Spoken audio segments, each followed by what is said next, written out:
सभी साथियों का स्वागत है। हमारे देशभक्त क्रांतिकारी हमें इनके जैसा बनना है में हम देशभक्तों के बारे में पढ़ रहे हैं। आज हम जिस देशभक्त के बारे में पढ़ने वाले हैं वो हैं खुदीराम बोस। आज़ादी के आंदोलन के इतिहास में जब हम अपने शहीदों के बारे में पढ़ते हैं तो गर्व होता है कि किस तरह बेहद कम उम्र के बच्चे और नौजवान देश की आज़ादी के लिए स्वयं को हंसते हंसते कुर्बान कर रहे थे। ऐसा ही एक नाम इतिहास में दर्ज है जिसने बहुत कम उम्र में देश के लिए अपनी जान न्योछावर कर दी।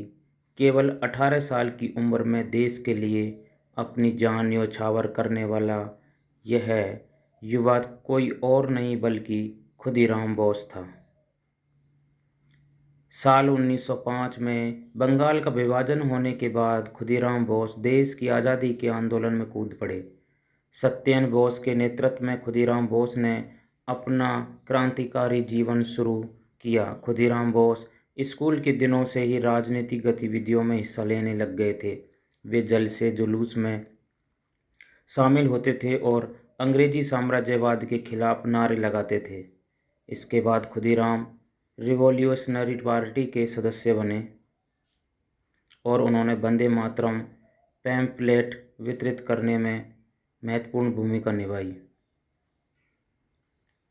बंगाल के नारायणगढ़ रेलवे स्टेशन पर किए गए बम विस्फोट की घटना में भी बोस शामिल थे। उन्हें एक क्रूर अंग्रेज अधिकारी किंग्सफोर्ड को मारने की जिम्मेदारी दी गई। एक दिन मौका देखकर उन्होंने किंग्सफोर्ड की बग्घी में बम फेंक दिया। इसके बाद अंग्रेज पुलिस उनके पीछे लग गई और उन्हें पकड़ लिया।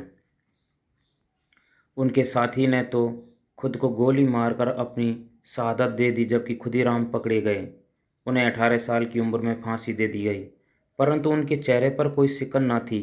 वे गर्व महसूस कर रहे थे कि वे एक क्रूर अंग्रेज को मौत के घाट उतारकर अपने देश के लिए शहीद हो रहे हैं। अपनी शहादत के बाद खुदीराम बहुत लोकप्रिय हुए।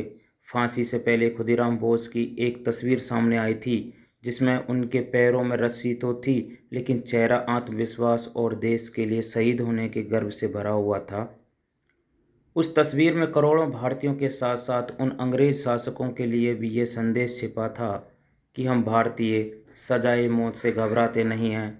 हमें इससे डराने की रत्ती भर भी कोशिश मत करना। हमारे देशभक्त क्रांतिकारी हमें इनके जैसा बनना है। जय हिंद।